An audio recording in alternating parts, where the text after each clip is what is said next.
मैं भी गया हूँ, कोई शक नहीं इस बात में। लेकिन ये है कि अब करना तो है ना। हाँ जी, पहले हमने ये सारा पढ़ लिया था। अभी हमने ना ठंडा होके आराम सुकून से रीडिंग करके, मेरे से भी कोई बहुत ज्यादा नहीं पढ़ाया जाना। ठीक है ना। उसकी वजह ये है कि तबीयत तो कल से खराब थी, अभी भी तबीयत जो है ना वो अजीब सी हो गई है, लेकिन चलो। ओहो। चलें जी, आ जाएं। यहाँ से हमने पढ़ना था ना, तो हम लोग सिर्फ ये एक पेज, ये दो पेज, ये तीसरा पेज और ये चौथा पेज, लास्ट दो पेज ये जो बहुत वाले इंपॉर्टेंट वाले हैं वो इंशाल्लाह ताला हम कल कर लेंगे। ठीक है। उनको मैं हाईलाइट भी नहीं कर सका तो वो कल कर लेंगे, क्योंकि उनको कराने के लिए थोड़ी सी एनर्जी चाहिए। और वो ना आप लोगों में है, शायद शायद आप लोगों में तो हो, लेकिन मेरे अंदर थोड़ी कम है। मेरे अंदर वैसे इतनी काम नहीं है, लेकिन बस वो तबीयत खराब होने की वजह से ना ज्यादा फील हो रहा है। चलें जी। इसका क्या नाम है, रोल नंबर 66, बिल्कुल उस टाइम रिकॉर्डिंग शुरू किया करें जब मैं बिल्कुल स्टार्ट करने लगूँ। ठीक है। अच्छा जी, यहाँ पे हमने पता है क्या देखा था इससे पहले। ये अब हम पढ़ने लगे हैं रेगुलेशन। इसमें हमने ये देखा था कि 55 से लेकर ना 130 तक का टेम्परेचर है ना। ठीक है, मतलब ये इन्वायरमेंटल टेम्परेचर है कि अगर आप एटमॉस्फेयर के अंदर इतना टेम्परेचर चेंज करते हो ना, इस रेंज के तक आपका जो कोर टेम्परेचर है ना उसमें फर्क नहीं आता ज्यादा। मतलब आप बाहर सराउंडिंग में चाहे इतना टेम्परेचर भी चेंज कर लो ना, ठीक है, तो उससे क्या होता है, आपके अंदर का जो टेम्परेचर ना, कोर टेम्परेचर, वो ऑलमोस्ट नो नॉर्मल रहता है, वो कांस्टेंट रहता है। ठीक है ना। बात समझ आ गई, देख रहे हो कि अगर आपका या तो ड्राई एयर हो और फिफ्थ, ठीक है ना, या फिर उसका नाम का मतलब इतना टेम्परेचर के अंदर चेंज आ जाए ना, फिर भी वो आपका 95 से लेकर 100 की रेंज तक रहता है। ये देखो ना, 97 से 100, मतलब आपका कोर टेम्परेचर नॉर्मल रहता है इस रेंज तक। ठीक है। तो इस ये टेम्परेचर किस तरह से रेगुलेट रहता है, इसको टेम्परेचर सेंटर्स होते हैं हाइपोथैलेमस में, वो रेगुलेट करते हैं। वो फीडबैक मैकेनिज्म्स के जरिए से इसको इसको नॉर्मल रखते हैं। ठीक है। अब हम देखते हैं वो कौन से सेंटर्स हैं, उनको देखते हैं अब हम लोग। अच्छा, एक और बात ये है कि इनमें से ना कुछ भी यूक्यू शोक्यू नहीं है। जो अभी हमने जितना भी पढ़ना है ना, उसमें से अगर फिर भी कुछ इंपॉर्टेंट ज्यादा है ना, तो मैं आप लोगों को बताता रहूंगा। ठीक है। यहाँ से मतलब ये थोड़ा सारा है, यहाँ से अनकॉप्टिंग वाला ये इंपॉर्टेंट है, मतलब इसको अच्छा करना है। फिर ये है कि यहाँ से ये इंपॉर्टेंट है, ये यूथर वाला, मतलब ये दोनों बाकी ज्यादा ज्यादा इंपॉर्टेंट है। ठीक है, ये दोनों। बाकी ये है कि एमसीक्यूज ही है। ठीक है, या एक अंडरस्टैंडिंग ही है। ठीक है। लेकिन ये है कि ये जो अभी अब बढ़ने लगे हैं, इसकी ना मेरे ख्याल से अंडरस्टैंडिंग होनी चाहिए। चलो जी। अब हाइपोथैलेमस के अंदर सबसे पहले हम देखने लगे हैं कि interior hypothalamic pre optic area होता है। क्या है? Interior hypothalamic pre optic area है। ठीक है। ये जनाबे वाला थर्मोस्टेट डिटेक्शन ऑफ टेम्परेचर करता है। ठीक है। ये टेम्परेचर की डिटेक्शन करता है कि टेम्परेचर कम हुआ है कि ज्यादा हुआ है। हाइपोथैलेमस के अंदर एंटीरियर प्री ऑप्टिक एरिया है। ठीक है। ये क्या करता है, क्या है, ये डिटेक्शन करता है टेम्परेचर की। ठीक है। कैसे करता है जी? इसके अंदर हीट सेंसिटिव न्यूरॉन्स होते हैं। इसी के हीट सेंसिटिव मतलब ये कि जो हीट को देखते हैं, हीट सेंसिटिव होते हैं। मतलब हीट ज्यादा होगी तो वो क्या करेंगे, वो इलिसिट होंगे। ठीक है। इसी तरह से क्या होता है, उनके अंदर कोल्ड सेंसिटिव न्यूरॉन्स होते हैं, जो कि कोल्ड अगर हो, ठंड हो, तो वो अपना इलिसिट होते हैं। ठीक है। तो ये न्यूरॉन्स क्या करते हैं, फंक्शन एज टेम्परेचर सेंसर। यहाँ पे देखा ना, डिटेक्शन करता है टेम्परेचर की। तो इनके अंदर ये दो चीजें होती हैं, हीट सेंसिटिव न्यूरॉन्स, और दूसरी चीज क्या है, heat cold cold sensitive neurons. लेकिन यह कोल्ड सेंसिटिव न्यूरॉन्स कम है, 1/3 है, और हीट सेंसिटिव न्यूरॉन्स ज्यादा है। ठीक है। बात समझ आ गई कि हीट सेंसिटिव, ये पॉइंट याद रखना है कि heat sensitive neurons pre optic area में ज्यादा है। ठीक है। और ये जो न्यूरॉन्स हैं कर क्या रहे हैं, ये टेम्परेचर सेंसर के तौर पर एक्ट कर रहे हैं। ठीक है। ये देख रहे हो कि अगर उसका नाम क्या है, अपना फायरिंग रेट बढ़ा लेते हैं अगर टेम्परेचर बढ़े, और कोल्ड सेंसिटिव जो है वो अपना रिस्पॉन्स इलिसिट करते हैं जब आप टेम्परेचर कम हो, तो वो बात तो वैसे ही ऑब्वियस हमें पता चल जाती है उनके नाम से ही। ठीक है। तो यहाँ से ये पॉइंट इंपॉर्टेंट थे। अच्छा जी, फिर ये करते क्या है जनाबे वाला, जब आप जब ऑब्वियसली जब ये हीट होते हैं, ठीक है ना, हीट सेंसिटिव है ना, तो जब ये हीट होते हैं तो करते क्या है, ये इमीडिएट बॉडी में रिएक्शंस कराते हैं कि बॉडी का हीट लॉस हो और बंदा ठंडा हो। बात समझ आ गई? बस आसान सी बात है, सिर्फ यही पॉइंट था जो इम्पोर्टेंट था। ठीक है ना, सिर्फ ये वाला कि इनके अंदर जो है ना हीट सेंसिटिव न्यूरॉन्स होते हैं और कोल्ड सेंसिटिव होते हैं। ज्यादा कौन से होते हैं? Heat sensitive. बस बस इतनी सी, कोई यूक्यू शुक्यू नहीं है, लेकिन ये बात पता होनी चाहिए, ठीक है बस। तो ये क्या है? Thermostat body temperature control centre है, ठीक है। बात समझ आ गई? चलो जी, ये पॉइंट क्लियर हो गया, आगे आ जाओ। फिर क्या है कि आपके इसके अलावा ये जिस तरह ये रिसेप्टर्स है ना, ये जो टेम्परेचर सेंसर्स हैं, इसी तरह से और भी होते हैं जो स्किन में होते हैं और डीप बॉडी टिश्यूज में होते हैं। जो स्किन में होते हैं वो कोल्ड और वार्म दोनों होते हैं, लेकिन स्किन के अंदर कोल्ड रिसेप्टर 10 गुना ज्यादा होते हैं। इसीलिए स्किन जो है वो कोल्ड कोल्ड को ज्यादा कंसर्न करता है, कोल्ड टेम्परेचर को ज्यादा डिटेक्ट करता है स्किन, ठीक है। पेरिफेरल डिटेक्शन यानी कि जो स्किन के अंदर है वो थी सेंट्रल डिटेक्शन, सेंट्रल डिटेक्शन, ठीक है।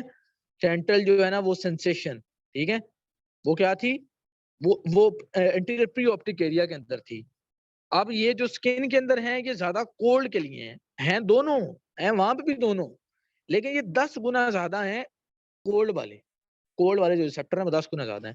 तो इसलिए वो कहता है कि ये जो है ना ये पेरिफेरल डिटेक्शन जो है टेम्परेचर की, ये मेनली किसको कंसर्न कर रही है? कोल्ड को,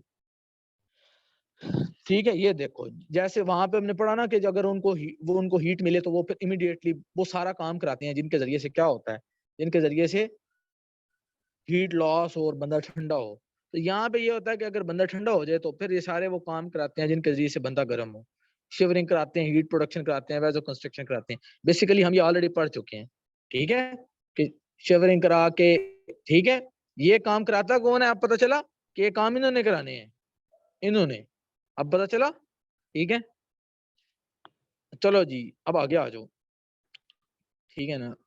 यहाँ पे क्या लिखा हुआ है जी? ये भी एक इसने लाइन लिखी हुई है कि ये डिटेक्शन करते कैसे हैं। वो कहते हैं पूरा मैकेनिज्म तो नहीं पता हमें, लेकिन ये एक्सपेरिमेंटल स्टडीज सजेस्ट यही करती हैं कि वो ट्रांसिएंट रिसेप्टर पोटेंशियल फैमिली या कैटायन चैनल्स की, जो कि सोमैटोसेंसरी न्यूरॉन्स और एपिडर्मल सेल्स के अंदर पाई जाती है, जो कि टेम्परेचर सेंसेशन के अंदर हेल्प करती है। यानी कि बेसिकली बता रहा है चैनल्स होते हैं कुछ, ठीक है। यानी कि वो सवाल उसने ये पैदा किया कि ये डिटेक्ट कैसे करते हैं, ये जो ये जो न्यूरॉन्स हैं और ये जो स्किन के अंदर जो रिसेप्टर्स हैं, ये किस तरह से, उसका नाम क्या है, ये किस तरह से करते कैसे हैं। तो उसके लिए उसने बताया कि उसका नाम क्या है, ये चैनल्स हैं, ठीक है, जो यहाँ पे एग्जिस्ट करते हैं, जो कि उसका नाम क्या है फिर, जो थर्मल सेंसेशन के अंदर हेल्प करते हैं, ठीक है। Found in somatosensory neurons and epidermal cells, यानी कि जो इन न्यूरॉन्स के अंदर है और उसका नाम किस में है, ठीक है ना, और स्किन के अंदर है, एपिडर्मल सेल्स के अंदर है। अब यहाँ पे आ जाओ, यहाँ पे हमने क्या देखा था कि रिसेप्टर कहाँ कहाँ पे है? स्किन पे और डीप बॉडी टिश्यूज में। अब जो स्किन वाले होंगे वो कौन सा टेम्परेचर डिटेक्ट करेंगे? वो स्किन वाला टेम्परेचर डिटेक्ट करेंगे कि बाहर से ठंड लग रही है कि गर्मी लग रही है, मतलब वो बाहर से करेंगे वो, ठीक है। लेकिन डीप डीप जो डीप बॉडी कोर है उसके टेम्परेचर को डिटेक्ट करने के लिए अलग से हैं। वो कौन से हैं? Deep body temperature receptors. वो कहाँ कहाँ पे होते हैं? स्पाइनल कॉर्ड में होते हैं, एब्डोमिनल विजरास में होते हैं, ठीक है, विजरास कहते हैं ऑर्गन्स को, और in around the great veins, बड़ी बड़ी वेन्स के अंदर, जो थोरैक्स और अपर एब्डोमेन के अंदर जो वेन्स होती हैं उनके अराउंड भी रिसेप्टर्स होते हैं, जो कि क्या करते हैं? जो कोर का टेम्परेचर रेगुलेट करते हैं, जो डिटेक्ट करते हैं, डिटेक्ट, ठीक है। अच्छा जी, ये भी मेनली जो है ना, ये भी हाइपोथर्मिया यानी कि लो बॉडी टेम्परेचर से को ही ज्यादा डिटेक्ट कर रहे होते हैं। समझ लगी बात? कि ये भी और ये भी, ये दोनों किसके लिए ज्यादा है? स्किन वाले और डीप बॉडी टिश्यूज वाले, ये दोनों। उसने लाइन लिखी है प्रॉपर, और ये लाइन प्लीज पता हो, प्लीज पता हो, ठीक है ना। बोथ डीप और स्किन दोनों कंसर्न है हाइपोथर्मिया से, that is preventing low body temperature, low body temperature को प्रिवेंट किया जाए, ठीक है। समझ लग गई? कि अब आपने इन द एंड क्या याद रखना है? इन द, चलो ठीक है, पहले एक दफा मैं ये भी कर लूँ ना, फिर इन द एंड बताता हूँ। अच्छा, मजेदार बात ये है कि इन दोनों ये जो रिसेप्टर रिसेप्टर हम पढ़ के आ रहे हैं अभी, स्किन वाले, ये वाले और प्री ऑप्टिक एरिया वाले, इन सब ने अपने जो फंक्शन, इन सब ने अपने जो सिग्नल भेजने हैं, कहाँ पे भेजने हैं? इन सब ने अपने सिग्नल भेजने हैं पोस्टीरियर हाइपोथैलेमस के अंदर, एक सेंटर होता है वहां पे, ठीक है ना, ठीक है। इन सब ने अपने सिग्नल कहाँ पे भेजने हैं? Area of hypothalamus, that that they stimulate, ठीक है, located bilaterally in the posterior hypothalamus approximately at the level of mammillary bodies, ठीक है।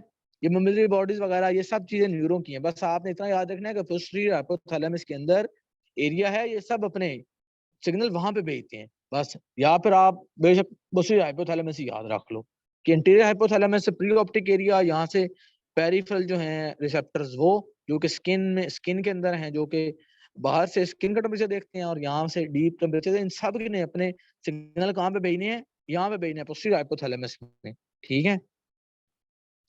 देख रहे हो, ये signals from the interior are transmitted to, ठीक है, signal also from the preoptic elsewhere in the body, मतलब सारे सिग्नल यहाँ पे आते हैं, यहाँ पे आके कंबाइन होते हैं, इंटीग्रेट होते हैं, ठीक है। और फिर उसका नाम क्या है, फिर इन लैंड इसने बताना होता है कि आपने हीट प्रोड्यूस करनी है या हीट कंजर्व करनी है और आपने क्या करना है, मतलब फाइनल इंटीग्रेशन यहाँ पे हो रही है, देख रहे हो। इसलिए मैंने नीचे नहीं उसको अंडरलाइन किया, क्योंकि उसने यहीं पे बता दिया कि posterior hypothalamus integrates the central, central कौन से हैं, ये इंटीरियर प्री ऑप्टिक वाले, और पेरिफेरल ये दोनों हैं, ये दोनों पेरिफेरल हैं। ये क्या करते हैं, ठीक है ना, integrate the central and peripheral temperature sensory signal, यानी कि वो सारे यहाँ पे आते हैं ना, तो फिर ये इंटीग्रेशन करके फाइनल रिस्पॉन्स एलिसिट करता है। तो ये यहाँ से फिर क्या निकलता है, यहाँ से फिर आगे इफेक्टर के मैकेनिज्म निकलते हैं। ये क्या सेंसेशन हो रही है ना, अब आपको वो समझ आया होगा कि कंट्रोल सिस्टम याद आ रही है, एफएससी सेकंड ईयर पहला chapter second page, control system, ठीक है। कि इन्होंने ये बेसिकली क्या है, ये डिटेक्ट करते हैं, ये कौन है, ये इंटीग्रेटर है। और उसके बाद फिर क्या होता है, फिर एक इफेक्टर रिस्पॉन्स किया जाता है। इफेक्टर वो ये है कि या वेजोडाइलेशन करा दो, स्वेटिंग करा दो, ठीक है, ये सारे काम। अब पता चल गया कि क्या निजाम हो रहा है, ठीक है, कहाँ से हीट डिटेक्ट हो रही है, कैसे कोल्ड रिसेप्टर डिटेक्ट हो रहे हैं, फिर वो सारे सिग्नल, जो भी सिग्नल हैं वो आ कहाँ पे रहे हैं, फिर इंटीग्रेशन कहाँ पे हो रही है, और फिर इन द एंड आपको ये भी पता है कि इफेक्टर का रिस्पॉन्स क्या है, कि इफेक्टर फिर इन द एंड इफेक्ट कैसे किया जा रहा है, ठीक हो गया, पता चल गई। अब जनाबे वाला ये जब हमने पढ़ रहे थे ना अपना इंक्रीजिंग मैकेनिज्म्स, उसके हमने देखा कि थर्मोजेनेसिस 3 तरह से होती है, यानी कि इंक्रीजिंग मैकेनिज्म मतलब ये कि ठंड है और आप 3 तरह से हीट प्रोडक्शन करते हो। एक हमने देखा शिवरिंग से, एक हमने देखा थायरॉक्सिन प्रोडक्शन से, एक हमने देखा कि सिंपैथेटिक एक्साइटेशन के जरिए से भी हीट प्रोडक्शन की जाती है। अब हम इन तीनों की डिटेल देखेंगे, और बस मेरे नज़र में आज के लेक्चर का सबसे मेन यही है कि अगर आपको ये तीनों पता चल जाएं, क्योंकि बाकी आगे सिर्फ एमसीक्यूज के लिए थोड़े से पॉइंट्स रह जाएंगे, ठीक है। इसलिए जो है ना, चलो पहले सबसे ज्यादा आसान वाला, सबसे आसान वाला पहले पढ़ लेते हैं, ये थायरॉक्सिन वाला। ये बात आप लोगों को ऑलरेडी सारा पता है कि थायरोट्रोपिन रिलीजिंग हार्मोन कहाँ से आता है, हाइपोथैलेमस, मैं वहां पे बता चुका हूँ आप लोगों को बायोकेमिस्ट्री के अंदर भी, ठीक है। तो थायरोट्रोपिन रिलीजिंग हार्मोन आता है हाइपोथैलेमस से, वो आके किस पे एक्ट करता है, इंटीरियर पिट्यूटरी पे एक्ट करता है, फिर इंटीरियर पिट्यूटरी आगे से क्या प्रोड्यूस करता है, वो आके प्रोड्यूस करता है, उसका नाम क्या है, thyroid stimulating hormone. Thyroid stimulating hormone जो थायराइड ग्लैंड पे जाके क्या करता है, वो वहां से क्या करता है, वो वहां से थायरॉक्सिन की प्रोडक्शन करता है, ठीक है। तो ये सारी बातें आपको पता है, ठीक हो गया। अब हम आते हैं अपनी मेन बात की, थायरॉक्सिन करता क्या है। ये देखो जी, एक मिनट, थायरॉक्सिन ना 2 काम करता है। एक तो ये अनकपलिंग प्रोटीन्स को एक्टिवेट करता है, ये अनकपलिंग प्रोटीन वाला मैकेनिज्म हम यहाँ पे अगेन यहाँ पे पढ़ेंगे, ठीक है। ये दूसरे वाला, तो इसको अभी फिलहाल बस देख लो कि उसको इलिसिट कराता है, और दूसरा ये काम क्या करता है, ठीक है। दूसरा ये करता है, ये अनकपलिंग वाला मैं बताता हूँ, पूरी डिटेल में बताऊंगा, बिल्कुल ठंड रखनी है। दूसरा ये क्या करता है कि cellular metabolism through out the बढ़ा देता है। ये बात तो हमें ऑलरेडी पता है, यही तो हमें पता है कि ऑब्वियसली इसने मेटाबॉलिज्म बढ़ाना होता है, ठीक है। तो इसने यानी कि सारी बॉडी के अंदर वो सेलुलर मेटाबॉलिज्म बढ़ा देना है। तो ये इस तरह से जो मेटाबॉलिज्म बढ़ रहा है, इसको हम क्या कह रहे हैं, केमिकल थर्मोजेनेसिस, ठीक है। यानी कि इसने बेसिकली 2 काम कराने हैं, एक इसने अनकपलिंग प्रोटीन को भी एक्टिवेट करना है, और दूसरा सेलुलर मेटाबॉलिज्म को बढ़ा देना है, ठीक है। तो इस तरह से इन दोनों काम के जरिए से हीट प्रोडक्शन हो रही है। ये कौन करा रहा है, इसलिए ये लाइन इंपॉर्टेंट है। इवन इसको भी छोड़ दो, ये भी आप लोगों को पता है। मैं इसको भी इंटरलाइनिंग करना चाहता था, लेकिन बार फिर मैंने कहा चलो कहानी बताने के लिए मुझे पता होगा कि मैंने बात बतानी है। मेन ये 2 लाइनें हैं, ठीक है। फिर दूसरी इंपॉर्टेंट बात ये है कि ये जो मैकेनिज्म है, ये इमीडिएटली नहीं होता, बल्कि सेवरल वीक्स तक आप ठंड के अंदर रहो ना, उससे फिर आपका ये होता है कि थायराइड ग्लैंड की हाइपरट्रॉफी हो जाती है, ठीक है, हाइपरट्रॉफी होती है और उससे फिर ये है कि एक नया लेवल आपको अचीव होता है थायरॉक्सिन सिक्रेशन का। मतलब आपको कंटिन्यूसली देखो ना, आपका ग्लैंड कंटिन्यूसली जो है ना वो क्या करी जा रहा है, कंटिन्यूसली ठंड है, कंटिन्यूसली उसको उसको क्या क्या हो रहा है, कंटिन्यूसली उसको पीछे से सिग्नल्स आ रहे हैं, ठीक है, तो उसका नाम क्या है, कंटिन्यूसली उसको उसको सिग्नल आ रहे हैं और उससे क्या हो क्या रहा है, ठीक है ना,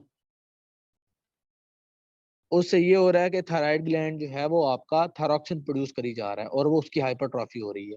बात समझ आई वो आपको, ठीक है, कि क्या हो रहा है कि आपका कंटिन्यूसली आप जब, यानी कि कहने का मतलब ये है कि कंटिन्यूस जब आप कोल्ड में रहते हो ना, फिर ये होता है, ये इमीडिएट नहीं है कि आपको कि मैं वो ठंड में गया तो मेरा मेरा वो जो है ना वो शुरू हो गया, ठीक है ना। Increase in metabolism does not occur immediately but requires several weeks exposure to cold to make the thyroid gland hypertrophy and reach its new level of thyroxine signal. यहाँ पे आप हेडिंग को समझो, increased thyroxine output as long term cause of increased heat production. ये long term case है, ये कोई immediate case नहीं है। जब आप सेवरल वीक्स रहोगे ठंड में तो फिर है। तो ये दो बातें थी जो इम्पोर्टेंट थी। अब आप लोग मुझे बताओ, आप लोगों को गोइटर का पता है क्या था? गोइटर बायोकेम वालों बताओ। हमने जो कहा था कि हाइपोथायराइडिज्म में भी गाइटर होता है और हाइपरथायराइडिज्म में भी गाइटर होता है, ठीक है, ठीक है। तो गाइटर होता कैसे था? जब ज्यादा टीएसएच आकर थायराइड ग्लैंड को बार बार स्टिमुलेट करता था तो उससे क्या हो जाता था, आपका आपका ठीक है ना, गोइटर हो जाता था, हाइपरट्रॉफी हो जाती थी किसकी, थायराइड ग्लैंड की। तो उसको हम क्या कहते हैं? उसको हम गोइटर तो कहते हैं। तो यहाँ पे यही तो हो रहा है। तो इसीलिए वो कहता है कि जब आप कंटिन्यूसली ठंड में ये लोग रहते हैं ना, ठीक है, तो कंटिन्यूस स्टिमुलेटरी इफेक्ट की वजह से हर टाइम ठंड में रहने वाले लोगों को गोइटर का चांस ज्यादा होता है। Explain the much higher incidence, ठीक है ना, of toxic thyroid glands in people who live in cold climate में जो रहते हैं उनको गोइटर ज्यादा होता है, ज्यादा इंसिडेंस होता है, ठीक है। ये बात आप समझ लग गई। और उनका जो है ना वो बहुत हाई बेसल मेटाबॉलिक रेट होता है, ठीक है। तो मेरे ख्याल से ये दो बातें थी जो ज्यादा इंपॉर्टेंट थी, क्योंकि यहीं से इसी की हाइपरट्रॉफी के ऊपर ही आप गोइटर लिख सकते हो, ठीक है ना, इसी के ऊपर। तो ये सिर्फ दो पॉइंट्स आपको याद रहने चाहिए, ये दो, बस बस बस। जिसको ये दो याद रहे वो क्लियर है, उसको कोई नहीं रोक सकता, ठीक है। अच्छा जी, अब जरा यहाँ पे आ जाओ, ठीक है। वो ये दोनों केमिकल थर्मोजेनेसिस, मैं बता रहा हूँ कि केमिकल थर्मोजेनेसिस पे नोट यूट्यूब बन सकता है बड़ी आसानी से, क्योंकि वो भी केमिकल थर्मोजेनेसिस है और अब जो पढ़ाने लगा हूँ ये भी केमिकल थर्मोजेनेसिस, और ये जो है ये शिवरिंग थर्मोजेनेसिस है, ठीक है। तो केमिकल थर्मोजेनेसिस आपका यूक्यू आ सकता है, मैं बता रहा हूँ। इवन बनने को तो वो प्री ऑप्टिक शॉप्टिक भी दे सकता है, लेकिन बहरहाल वो इतना नहीं है आप। अच्छा जी, अब जरा मैं चाहता हूँ आप लोग ना बस आज की, अगर आप लोग कहते हो ना कि सर ठीक है कोई इंपॉर्टेंट एक चीज बता दें, तो उस वो तो आप लोगों को थायरॉक्सिन वाले तो पहले ही पता था। दूसरी इंपॉर्टेंट चीज ये है, ठीक है, इसलिए मैं चाहता हूँ कि आप लोग ये बड़ा अच्छा समझ लें। Sympathetic chemical excitation of heat production, ये जनाब वाला क्या मामला है? पहली बात तो ये है कि ये ब्राउन फैट की वजह से होता है, पहली बात हो गई। दूसरी बात ये है कि ह्यूमंस के अंदर जो ब्राउन फैट होता ही नहीं, अडल्ट के अंदर, तो अडल्ट के अंदर जो है ना वो मतलब ऑलमोस्ट नो ब्राउन फैट, ठीक है ना। मतलब पहली बात तो ये अडल्ट में होते ब्राउन फैट थोड़े हैं, लेकिन वो अडल्ट जिनके अंदर बिल्कुल ही नहीं है, ठीक है ना, who have almost no brown fat, it is there for chemical thermogenesis to increase the rate of heat production more than, मतलब ये कि अडल्ट्स के अंदर ये केस ज्यादा नहीं है, न्यू नेट्स में ज्यादा है, ठीक है, क्योंकि न्यू नेट्स में ब्राउन फैट ज्यादा होता है, सिंपल ये है, ठीक है। तो इसीलिए जो है ना ये यानी कि हीट प्रोडक्शन ही हो रही है ना केमिकल थर्मोजेनेसिस, तो ये न्यू नेट्स के अंदर बेसिकली है, ठीक है, क्योंकि ये ब्राउन फैट से रिलेटेड है। और ठीक है, चलो जी। अच्छा, अब आगे देखें जनाब वाला, ये अब देखें कि करता क्या है। इसके अंदर होता ये है कि सिंपैथेटिक जो है ना वो स्टिमुलेशन से, अब आपको पता है सिंपैथेटिक स्टिमुलेशन से क्या होता है, एड्रेनल मेडुला क्या रिलीज करता है, ऑपिनेफ्रिन, नॉरएपिनेफ्रिन, वो ब्लड के अंदर आते हैं और वो क्या करते हैं, वो सेलुलर मेटाबॉलिज्म को इंक्रीज करते हैं। तो इसको, तो this effect is non shivering thermogenesis या फिर केमिकल थर्मोजेनेसिस, वो भी chemical thermogenesis non shivering thyroxine वाला। और यहाँ से सिंपैथेटिक के जरिए से जो एपिनेफ्रिन नॉरएपिनेफ्रिन के जरिए से केमिकल थर्मोजेनेसिस हो रही है, ये भी क्या है, ठीक है ना, ये भी केमिकल थर्मोजेनेसिस है, ठीक है। अच्छा, अब इसमें जो मैकेनिज्म है वो बड़ा मजे का है, बहुत आसान और बहुत मजे का है। इसमें होता क्या है, इसमें अब आप लोगों को सारी कहानी पता है। कीमी ऑस्मोसिस किसी को पता है? चैप्टर 11 एफएससी फर्स्ट ईयर, कीमी ऑस्मोसिस, एटीपी की प्रोडक्शन, एटीपेज, हाइड्रोजन आयन का आना और फिर वापस जाना एटीपेज के थ्रू, ठीक है। वो कहानी है। वहां पे आपने कपलिंग कपलिंग पढ़ा था ना। अब वहां पे आपने पता करना क्या, ठीक है। चलो मैं आप लोगों को आराम से सारी कहानी बताता हूँ, ठीक है। पहले एक दफा जो है ना, मैं चाहता हूँ कि आप लोग एक काम कर लो कि यहाँ पे आ जाओ। ये आपकी लिपिन कॉर्ड की डायग्राम है, क्योंकि आपके सेकंड ईयर के सिलेबस में भी इंक्लूड है, ठीक है। ये देखो, पहले नॉर्मल प्रोसेस समझो कि कीमी ऑस्मोसिस में होता क्या है।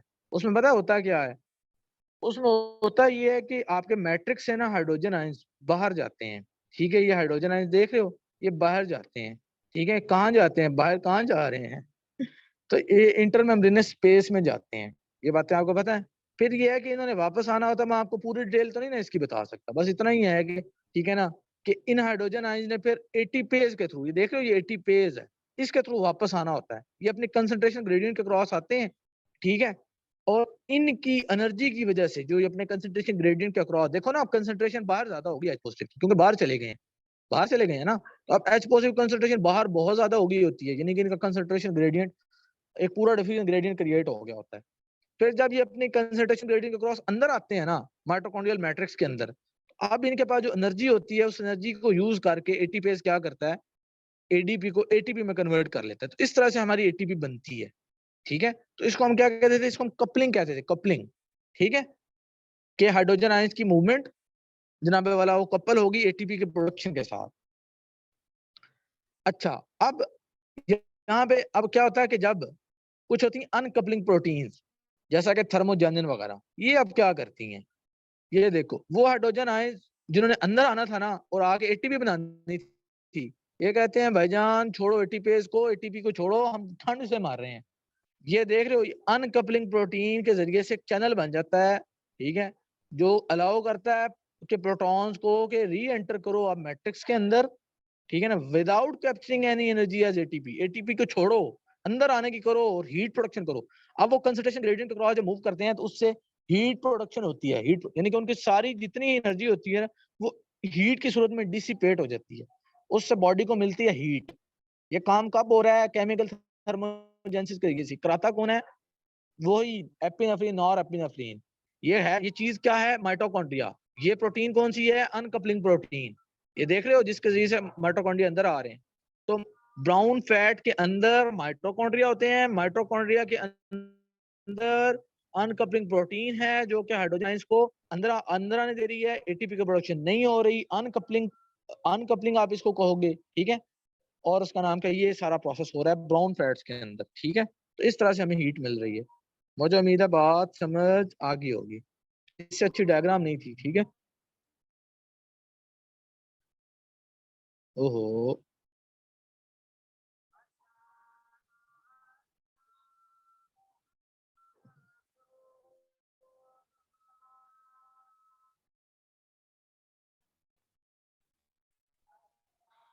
ये आपकी लिपिन कॉर्ड की डायग्राम है। अब चूंकि मैं यार कसम से कराने को बहुत आसानी से 2 मिनट में करा के निकल सकता हूँ, लेकिन आप देखें ना, अब मैंने बता ये दिया, अब मैं रीडिंग करूंगा तो टाइम तो लगेगा। लेकिन अगर मैं रीडिंग ना करूँ तो वो रीडिंग आपने भी तो करनी है, उस टाइम आप लोगों ने टाइम नहीं लगाना, लगाना है ना। तो फिर वही बात आ जाती है कि अगर मैं सिर्फ लेक्चर डिलीवर करूँ निकल जाऊँ, ये भी एक तरीका है, बिल्कुल तरीका है मेरे लिए, बल्कि आसान है, क्योंकि मुझे तो नहीं ना जरूरत इन लाइनों को रीड करने की, मुझे तो पता है, फायदा तो आप लोगों का है ना, ठीक है। तो आप यहाँ पे देखो, और फिर ये है कि मैं यहाँ पे बेसिकली जान मारता हूँ कि आप लोगों को याद हो, ठीक है। तो फिर याद तो तभी होगा जब मैं बुक से पढ़ूंगा तो याद होगा। ये देखो, अब इसमें क्या होता है, एबिलिटी ऑफ एपिनेफ्रिन और एपिनेफ्रिन टू अनकपल करा देता है ऑक्सीडेटिव फास्फोराइलेशन को, अनकपलिंग कर देती है, ठीक है। विच मीन्स दैट आपका फूड यूज होगा, फूड की वजह से जो इलेक्ट्रॉन्स की मूवमेंट की वजह से वो जो एनर्जी निकल रही थी, हाइड्रोजन आयंस का ग्रेडियंट तो मूव कराना है ना, तो फूड तो यूज होगी, फूड तो आप ऑक्सीडाइज करोगे, सब कुछ होगा, ठीक है। There may release energy in the form of heat but don't cause ATP to be formed, ATP नहीं बनेगी, सारी आपकी हीट बनेगी, ठीक है। जो आपकी एनर्जी, आप जो फूड की ऑक्सीडेशन का सारा प्रोसेस करोगे ना, इलेक्ट्रॉन ट्रांसपोर्ट चेन वगैरह सब कुछ होगा, सिर्फ इन द एंड उसकी कपलिंग होगी, एटीपी नहीं प्रोड्यूस होगी। देखो वो जो फूड आप यूज कर रहे थे ना, उससे ऑक्सीडेशन वगैरह होके जो इलेक्ट्रॉन्स की मूवमेंट से और फिर इलेक्ट्रॉन्स की एनर्जी को यूज करके जो आपके हाइड्रोजन आयन जो थे वो अंदर से बाहर तो जा रहे हैं ना, तो फिर उनके कैसे ग्रेडियंट क्रॉस वापस आ रहे हैं, तो फूड तो आपकी यूज होगी, ऑब्वियस बात है, ठीक है। तो मुझे उम्मीद है बात समझ आ गई होगी। अब यहाँ पे देखो, ब्राउन फैट के अंदर ये सिंपैथेटिक नर्व्स होती हैं, richly supplied with sympathetic nerves that release norepinephrine which stimulates tissue expression of mitochondrial uncoupling protein, ठीक है, थर्मोजेनिन एंड इंक्रीज थर्मोजेनेसिस। बात समझ आ गई सारी, कि ब्राउन फैट के अंदर ये सिंपैथेटिक नर्व्स हैं जो कि नॉरएपिनेफ्रिन की रिलीज करती हैं, ठीक है।